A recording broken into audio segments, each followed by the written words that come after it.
2-3 वर्ष त बोल्दैन थियौँ हामी है 3-4 वर्षसम्म छोरी जन्मिने बेला वासिन बोलेकी म है सानै 8 वर्षको छोरी त अर्धा केटालाई देखाइ रुँदै रुँदै जाँदै जान्न नि बा जान्न म रुन्छु मलाई दुख्छ भनेर त्यो बालख त्यसै हो अनि विचार त आमाजु तपाईँको आमाजु अनिखेर त्यो नरुनी भने जन्तीसम्म नै रोएर ननाउने है त्यस्तो बालक 8 वर्षको कठै नरुनी भन्ने कोही पनि भएन नि त के है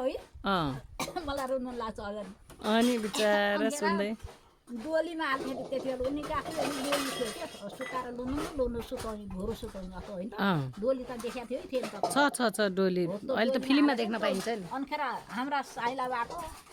अब भिन्न नभएका एकै ठाउँ भएको बाबुहरू अनिखेर अम्लो समातै त्यो डोलीमा अम्लो समात्दै गएका अरे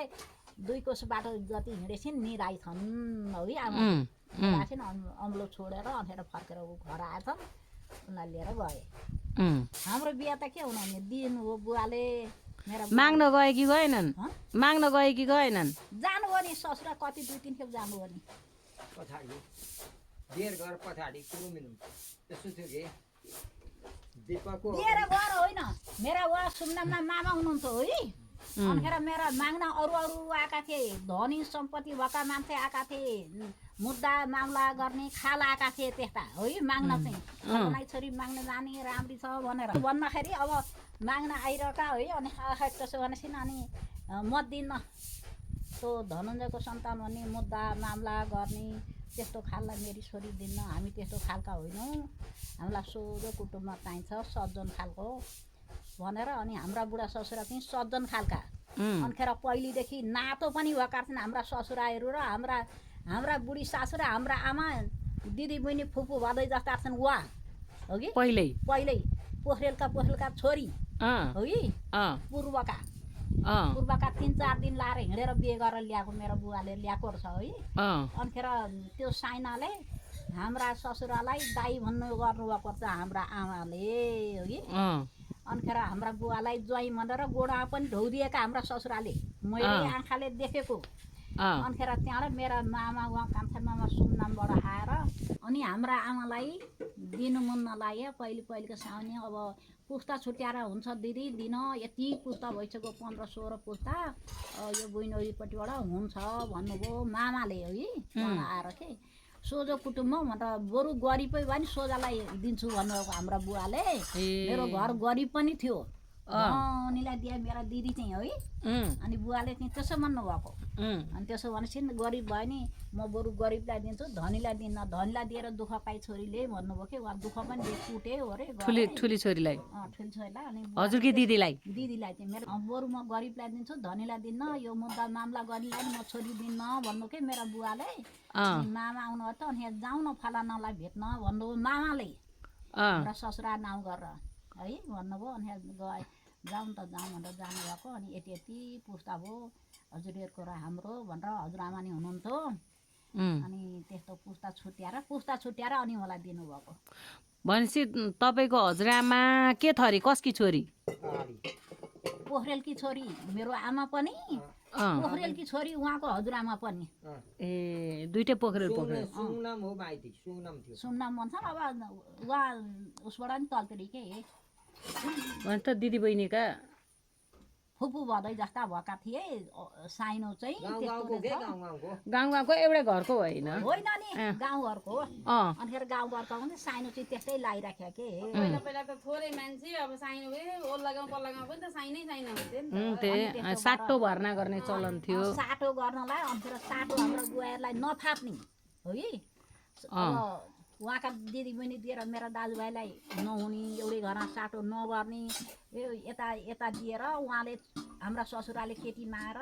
फेरि हामीलाई दाइको बिहा गराउनु पर्ने त्यति बेला केटी पाइँदैन थियो हो गाह्रो थियो अनि धाक लाउँछन् पुर्याउन ल्याएको भनेर नपाएर कति गरेर फकाएर मनी लाएर लान्छन् अहिले जस्तो केटी धेरै हो र त्यो बेला त केटी थोरै हो केटी थोरै हुन्थे पग्न आमाको सोध्नु अनि पग्नु न बुवा एकछिन अनि बिहा गर्न अनि पुस्ता छुट्याएर अनिखेर हुन्छ दिदी दिनु भनेर मामाले आएर मेरा आमालाई पनि घरमा भन्नुभयो उहाँका घरमा गएर आएर बुवा र मामा आउनुभयो बेलुका नजिकै पर्थ्यो भने एउटा कोस बाटो हिँड्नु पर्थ्यो अनिखेर घर आएर हुन्छ भन्नुभयो अनि हुन्छ भनेपछि कति वर्ष के हुनुहुन्थ्यो तपाईँ? म 12 वर्षै थिएँ त्यति बेला 12 वर्ष कि अनिखेर 13 वर्ष लाइसेन्स बिहे गरेँ 12 वर्षको कुरो त चाहिँ अनिखेर त्यहाँबाट अनि त्यहाँबाट हुन्छ भन्दा भने अनि हाम्रा ससुराबा माग्न जानुभएको छ है हामी त साँझ परेछौँ हामी त काम गर्ने मान्छे खर काट्नु पर्ने घर छाउने खर काट्नु गर्थ्यो खरका भारी लिएर आउँ कि हामी त अब काम जति भने नि गर्ने हामी है अहिले यो मेरा त गर्नुहुन्छ? अनिखेर त्यति बेला अब 12-13 वर्ष लाग्यो कि मात्रै थिएँ अनिखेर काम गरेर घाँस भारी खर्का भारी लगाए त अब काम गर्ने केटी पाइयो भन्दा नै अब उनीहरूलाई मन पर्यो पनि है यति राम्री उजेली हुनुहुन्छ। अनि हाम्रा बाले कुरा चाहिँ चलाउनु अनि आमालाई चाहिँ यो पुस्ता छुट्याइ दिन म मेरो छोरी अन्तै पनि त दिन पाउँछु नि भन्नुभयो आमाले चाहिँ आमाले अनि चोटा हामी त सुत्न जाउँ चोटाएर मन्त्र गरेर बस्नु आमा अनि अस्ति उहाँलाई पूर्वबाट मान्छे आएर यो साइनो लाग्छ नदिनु भनेर भनेको छ अब नगरौँ भन्नुभयो आमाले अन्तिर ससुरा एकदम उफ्रिनु हो रिसाउनु भयो मलाई पनि थाहा छ त अनिखेर अस्ति हुन्छ भनेर त्यत्रो जमान गरेर आज दिन भन्नुभयो के कारणले भनेर ससुरा उफ्रिनु हो मलाई पनि थाहा छ कि त हल्केरो भन्नु त उठेर के भन्नुभयो हाम्रो बाले अनि तपाईँले केटो देख्नु भएको थियो कि थिएन?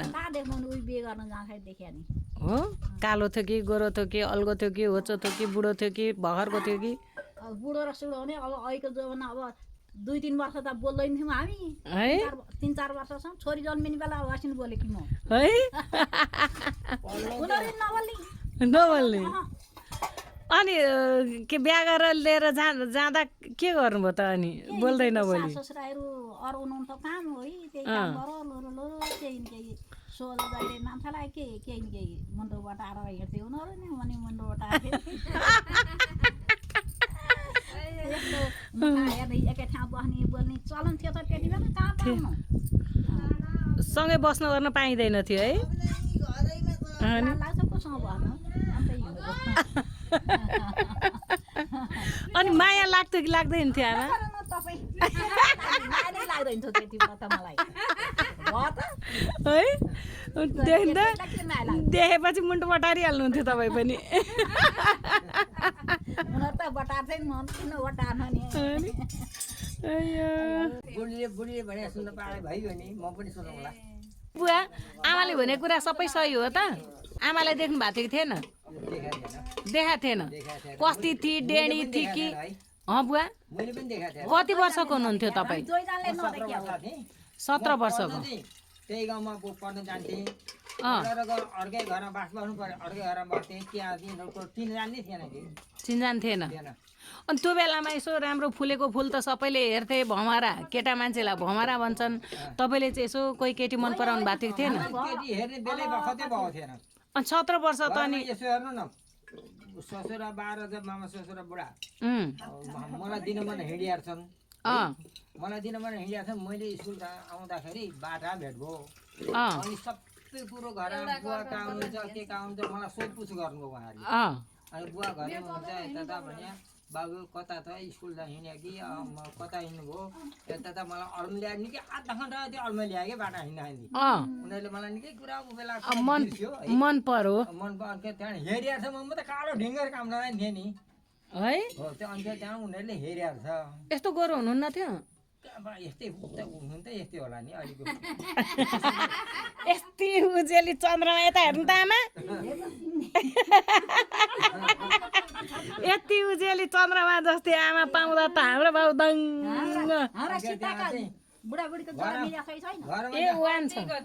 भन्नुभन्दा घरमा जाँदा उनीहरूले बोल कपाल चाहिँ सिद्ध्याएको रहेछ कि मेरा छोराको मेरा सालाको यी दुईजना दिए तपाईँले गर्नुपर्छ तपाईँको छोरालाई हामी छोरी दिन आएको हाम्रो पुस्ताबाईले पुगेछ अब मैले दिएँ अब तपाईँ के गर्नुपर्छ तपाईँ अब बाटो खोज्नुहोस् है मेरो छोरा पनि बेच्ने गर्नु पर्यो नि छोरा पनि पर्यो साला पनि पर्यो त्यो दिने गएको छ उनको पनि माउ छोरा नि बिहे भएको रहन्छ कि यसको पनि बिहे गराइदिनु पर्यो अनि त्यहाँबाट मेरो छोरा पनि बिहे गर्नु पर्यो म तपाईँलाई चाहिँ छोरी सुम्पिन आएको तपाईँ छोरालाई मैले दिएँ भनेर गएको पछि अन्त त्यहाँ चाहिँ उनीहरूलाई अप्ठ्यारो पर्छ भने बुढाले आफ्नो छोरा बिहे गरेपछि के नगर्ने हो कि गर्ने हो कि भन्ने उनीलाई शङ्का पारेछ हाम्रा बाले 5 वटा 6 वटा केटी खोजेर दिए उनीलाई नजुरा बिहे नगर्ने हाम्रो देशमा जुट्दैन है अनि त एकैचोटि लुगा गहना गरेर थिएन फेरि मेरो बेका लुगा र हाम्रो देशमा बेका लुगा एकैचोटि केटी आइरहेको छैन किन पहिला छैन लुगा गहना भइसक्यो अन्त त्यहाँबाट चाहिँ त्यसो भइसक्यो भयो अन्त केटी पाइँदैन पाका केटी जुट्दैन अनि त्यो मेरो चाहिँ सबैजना ती ढकनका मान्छे जम्मा भएर मेरो चाहिँ 20 वर्ष घर आए अब अनि जेठाको बे पछिल्लो वर्ष फेरि हामीले खोजेर त्यो केरा पाक्दा नि सत्यनारायणको पूजा लाएको अरे छोरो पनि जन्म्या उता केरा पनि फलो